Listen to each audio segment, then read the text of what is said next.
ayatnya yang pertama sampai dengan ayat yang ke-10. Gembala bergulat dalam keadaan kurang sehat tentunya. Sebab itu gembala senang bisa melayani gembalanya. Saya jemput Bapak Ibu bangkit berdiri. Kita sama-sama ya. Saya baca ayat ganjil Bapak Ibu di ayat yang ke-6. Judulnya adalah Zakius. Sudah dapat semuanya? Yesus masuk ke kota Yeriko dan berjalan terus melintasi kota itu. Di situ ada seorang bernama Zakius, dan dia seorang yang kaya. Ia berusaha untuk melihat orang apakah Yesus itu, tetapi ia tidak berhasil karena orangnya pendek. Sebab orang banyak, sebab badannya pendek. Maka berkatanya didahului kepadanya, lalu menghadap orang arah untuk melihat Yesus yang ada lepas di situ. Ketika Yesus sampai ke tempat itu, ia melihat ke atas dan berkata, Zakius, segeralah turun, sebab hari ini aku harus menumpang di rumahmu. Lalu Zakius segera turun dan menemani Yesus bersabda. Tetapi semua orang yang melihat itu bersungut-sungut. Katanya, ia menumpang di rumah orang berdosa. Tetapi Zakius berdiri dan berkata kepada Tuhan, Tuhan, setengah dari diriku akan berbagi kepada orang miskin, dan sekiranya ada sesuatu yang berhasil seseorang akan menerima mereka. Kata Yesus kepadanya, hari ini telah terjadi keselamatan kepada rumah ini, karena orang ini pun anak Abraham. Sebab Anak Manusia datang untuk mencari dan menyelamatkan yang hilang. Tuhan silakan dulu Bapak Ibu. Tema kita hari ini adalah tanda kehadiran Kristus. Apa Bapak Ibu? Tanda kehadiran Kristus. Ada tanda yang dapat dilihat ketika Yesus hadir di satu tempat, pada satu lokasi, pada pribadi. Bapak Ibu Saudara, di dunia ini ada banyak orang berkata, aku sudah percaya pada Tuhan, aku sudah menerima Tuhan sebagai Tuhan dan Juru Selamat secara pribadi, tetapi tidak mampu menunjukkan bahwa ada tanda yang dapat dilihat bahwa Yesus ada hadir dalam diri. Ada hamba Tuhan juga yang berkhotbah, saya percaya kepada Tuhan, saya mengasihi Tuhan, tetapi tidak mampu menunjukkan perilaku sebagai orang Kristen atau pelayan Tuhan yang sungguh-sungguh Tuhan hadir dalam hidupnya. Mengerti maksud saya Bapak Ibu? Mengerti? Paham? Jadi hari ini kita akan belajar tentang satu tema, tanda atau akibat kehadiran Kristus. Seharusnya ini ada dalam hidup orang yang percaya. Entah dia jemaat, entah dia hamba Tuhan. Karena itu kita mesti bertobat apabila tanda ini tidak ada, baik kita sebagai jemaat maupun sebagai hamba Tuhan. Ya, mari kita lihat Bapak Ibu. Ada dua tanda yang dapat dilihat dari pribadi Zakius. Ketika Kristus hadir di sana, ketika Kristus hadir di rumahnya, ketika Kristus diterimanya di tempat tinggalnya. Tanda yang pertama adalah yaitu Zakius mengalami sukacita yang dari Tuhan. Apa Bapak Ibu? Zakius mengalami sukacita yang dari Tuhan. Jadi nyanyian lagu sukacita ya gitu ya Bapak Ibu ya. Sukacita yang dari Tuhan. Sukacita yang dari Tuhan bukan seperti yang dikatakan bahwa berasal dari dunia, tetapi sukacita yang dari Tuhan adalah sukacita surga. Sehingga dalam bagian ini dilihat bahwa ketika Zakius mendengar, coba Bapak Ibu lihat ada di dalam bagian ini. Yesus masuk ke kota Yeriko dan berjalan terus melintasi kota itu. Di situ ada seorang bernama Zakius. Apa jabatannya? Punya jabatan nggak dia? Apa jabatannya? Kepala. Hanya penyuluh juga ya. Tapi pungut cukai. Artinya dia orang yang penting, orang yang punya jabatan. Bapak Ibu Saudara yang saya kasih dalam Tuhan Yesus, ini penting sekali. Kenapa? Karena dalam bagian ini dicatat bahwa Zakheus mendengar. Dan ayat selanjutnya, ayat yang berikut dikatakan apa? Ayat keempat apa dikatakan?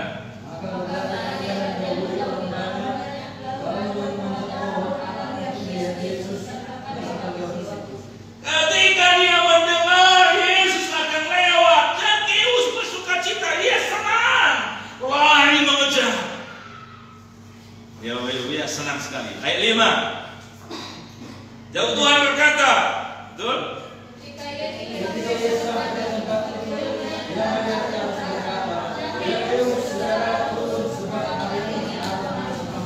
Aku akan menumpang di rumahmu, Zakheus. Ayat 6.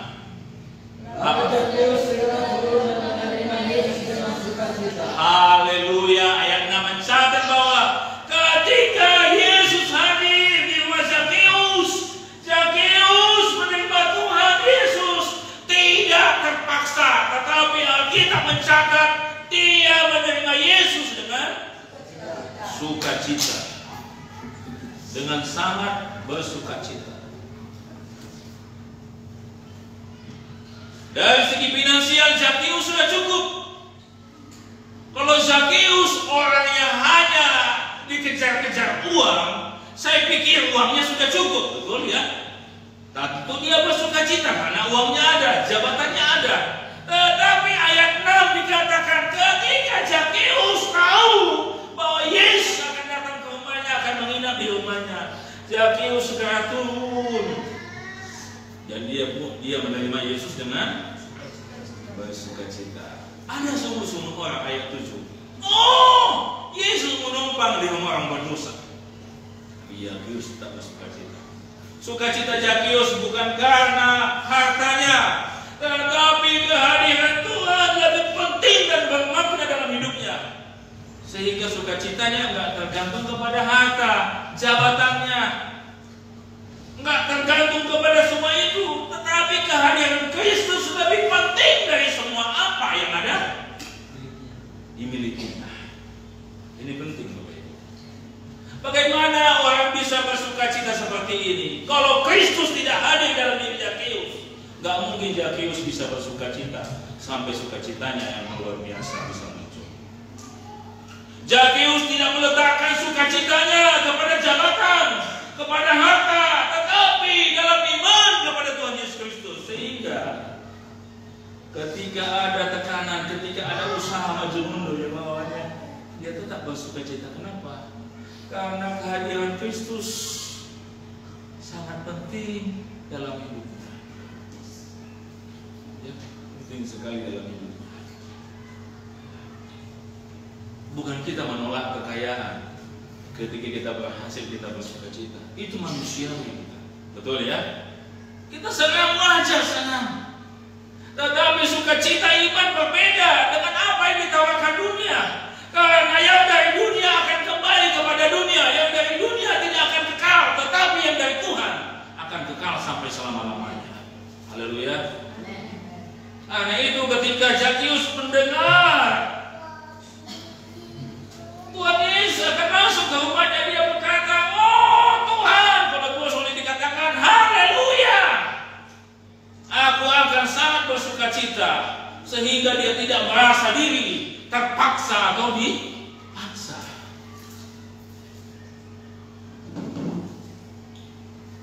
Zakheus tidak katakan, nanti aja Tuhan Yesus, aku lagi sibuk ini, aku lagi kerja, aku lagi aktivitas, aku lagi ini itu. Tetapi dikatakan dalam bagian ini, ketika dia mengetahui, dia langsung turun, dia manjat pohon karena dia pendek.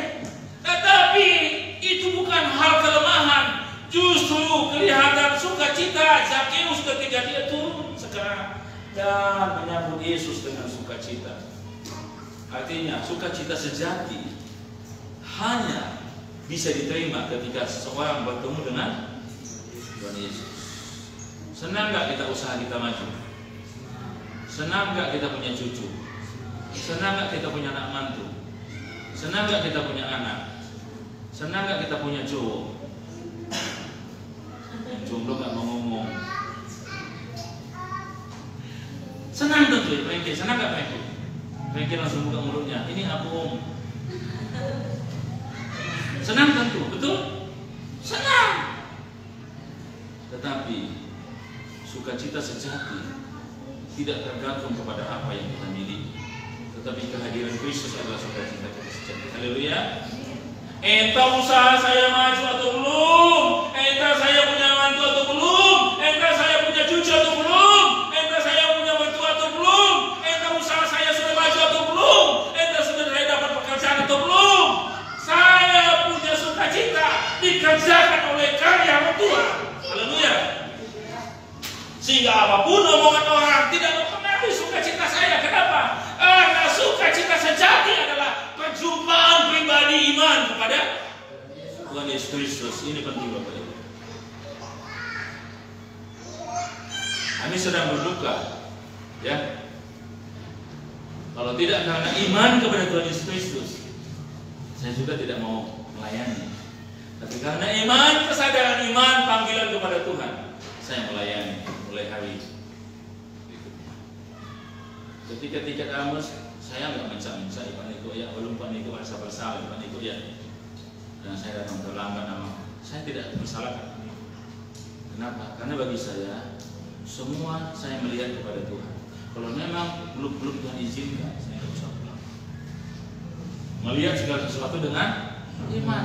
Ketika usaha kita sekarang ini mengalami gangguan, artinya sukacita sejati itu ada Tuhan.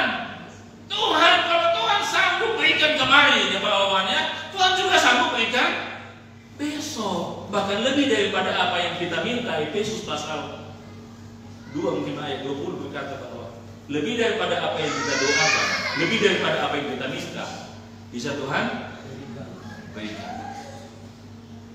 Ini penting. Perjalanan Indonesia ini dari mulai nol kita bangun, numpang sini. Ini Yopi pasti tahu perjalanan kita di sana. Saya katakan, Tuhan telah mengerjakan sukacita sejati dalam pelayanan kita melalui sukacita. Haleluya. Karena itu jalani iman, jalani hidup ini dengan iman. Usaha kita panjang maju mundur atau mungkin suami kita, istri kita ada pergumulan yang lain. Ingat, jangan sampai kita lupa bahwa ada sukacita sejati yang dikerjakan oleh Tuhan dalam hidup kita. Karena itu minta doa kita Pak. Tuhan berikan aku kemampuan untuk melihat kehendak-Mu yang luar biasa dalam hidupku. Roma 8 ayat 20 berkata, kita tahu sekarang bahwa Allah Tuhan bekerja untuk mendatangkan kebaikan bagi orang yang mengasihinya, bagi orang yang terpanggil sesuai dengan rencana Tuhan. Kalau kita yakin saya sudah ditebus Tuhan, saya adalah orang terpanggil yang terpilih menjadi milik Tuhan, maka saya yakin Allah mengerjakan kebaikan dalam hidup saya. Kalau Tuhan belum kasih hari ini, maka Tuhan tahu yang terbaik dalam hidup saya. Haleluya. Ini penting sekali. Bahkan saya pernah saksikan seorang hamba Tuhan akan pelayanan ke satu kota. Dia hambat bis, pelayanannya besok memang. Tapi dia mulai siang dia hambat bis sampai sore yang gak ada bis juga. Besok paginya subuh dia sudah hambat bis lagi, gak ada bis juga. Apa katanya? Sepertinya Tuhan tidak izinkan aku pelayanan, dan mulai dia sungguh-sungguh di hadapan Tuhan. Lalu dia nonton televisi, ternyata bis-bis yang duluan itu ternyata masuk ke jurang, Bapak Ibu. Di ujung sana Tuhan sedang menyelamatkan dia.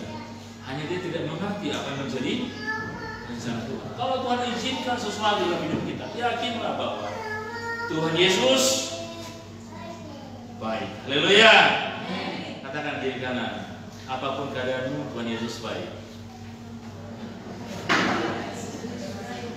Haleluya. Ya, belum ada jodoh, Tuhan Yesus baik. Belum punya cucu, Tuhan Yesus baik. Belum punya usaha, Tuhan Yesus baik. Ada sakit, Tuhan Yesus baik. Ada sesuatu yang kita alami, Tuhan Yesus baik.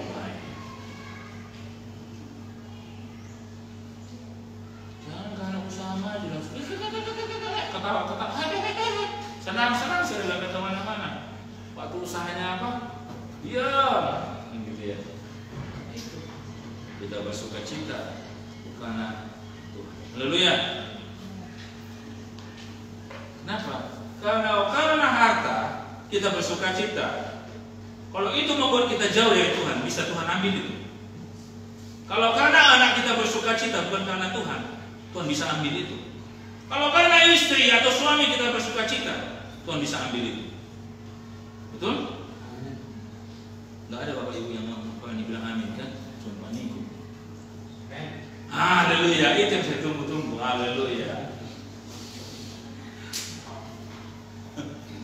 Ini mesti kita pegang. Coba sumber sukacita kita bukan dunia. Kalau dunia ya bapak ibu, hari ini suami bikin senang, istri bikin senang, besok dia bisa bikin pikiran sama kita. Betul nggak? Yang aja pulang dari gereja, masih diangkut sudah berantem, mau makan di mana pun langsung berantem. Karena itu sumber sukacita sejati adalah haleluya. Jadi kalau Yesus hadir dalam diri saya sebagai jemaat, Yesus hadir dalam diri saya sebagai pengusaha, Yesus hadir dalam diri saya sebagai hamba Tuhan, maka saya mengalami sukacita yang sejati. Hati senang walaupun tak. Bapak Ibu yang bilang. Jadi apapun yang terjadi kita mesti senang. Ini sukacita sejati. Zakius orang yang berhasil, kepala orang kaya, tetapi dia bukan itu yang jadi sumber sukacitanya. Haleluya. Jelas Bapak Ibu? Ya, ulangan ini dari tempat ini bersukacita. Kenapa? Kenapa Bapak Ibu bersukacita? Kenapa ada sukacita yang sejati? Karena Kristus hadir dalam hatiku, Kristus hadir dalam rumah tanggaku, Kristus hadir dalam usahaku, Kristus hadir dalam hidupku. Maka aku bersukacita. Ketika melayani bersukacita, ketika bekerja bersukacita, ketika berusaha bersukacita, ketika melayani bersukacita. Coba berikan senyum terbaik ke kiri kanan. Berikan senyum terbaik ke suami mengalir.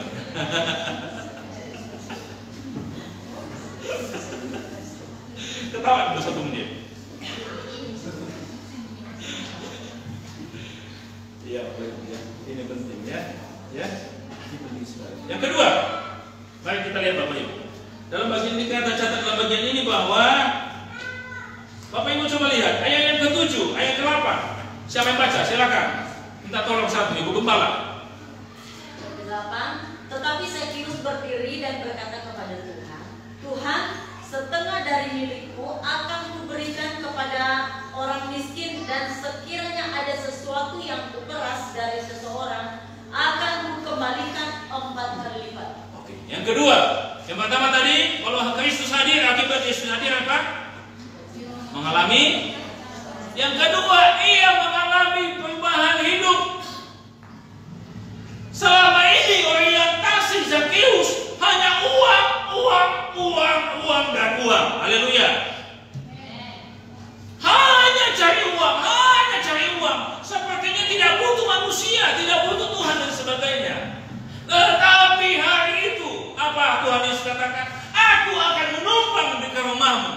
Tapi apa kata Zakius? Dia pulang dengan sukacita. Masa mungkin mengerjakan semuanya? Apa katanya ayat 8? Setengah dari milikku. Kalau selama ini setengah dari milik orang menjadi milikku. Katanya kali ini setengah dari milikku akan kubagikan kepada orang miskin. Haleluya, luar biasa. Atau Bapak Ibu kalau lihat ya orang lain, ibu mana? Apa yang bisa diambil dari dia? Kalau lihat orang kan, lihat pelanggan, lihat nasabah kan gitu ya. Apa yang bisa didapat dari dia? Tapi Zakius berubah. Apa yang bisa saya berikan bagi dia? Setengah dari milikku, Pak Ribuan, setengah dari milikmu berikan kepada orang miskin. Pak Niko, setengah dari milikmu berikan kepada orang miskin. Pak Ezekiel sanggup enggak? Tapi Zakheus sudah mempraktekkan hidup arti kehadiran Kristus dalam hidup. Terlalu banyak orang berteori sangat luar biasa tentang mengasihi Tuhan, ya. Terlalu banyak hamba Tuhan yang berteori menyampaikan firman Tuhan mengasihi Tuhan, tetapi mempraktekkan hidup mengasihi Tuhan sangat sulit. Kalau ngasih tangan kanan, jangan tahu tangan kiri, kan gitu ya? Gitu ya.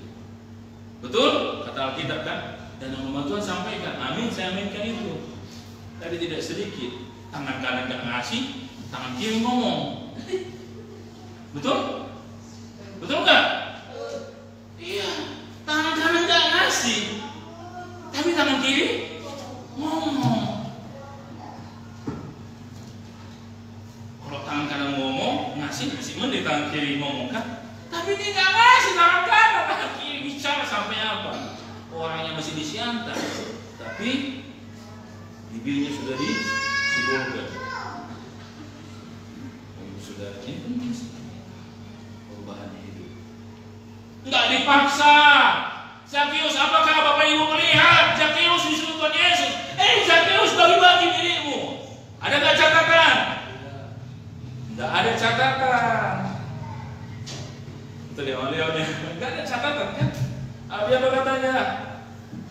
Tanpa Tuhan suruh dia berubah. Apa yang membuat dia berubah? Kehadiran Tuhan Yesus. Itu yang membuat dia berubah. Ya, kehadiran Tuhan dan lebih penting dari hidupnya, mengubah hidupnya. Ya, dia dulu berpikir setiap orang yang masuk Yerusalem bayar pajak, bayar pajak, bayar pajak, bayar pajak, bayar pajak, bayar pajak. Dan Tuhan Yesus pun bayar pajak. Murid Tuhan Yesus pun bayar pajak. Tapi hari itu dikatakan yang pertama perubahannya, setengah dari milikku aku berikan. Sanggup nggak kita seperti itu? Tanya dia, setengah dari warungmu kau berikan kepada orang miskin. Kalau karena dia mesti mau berikan. Kalau nggak nanti Tuhan ambil itu. Begitu ya. Betul. Kita mengaminkan sesuatu kan dari Tuhan mesti laksanakan. Haleluya. Ini penting sekali. Penting sekali.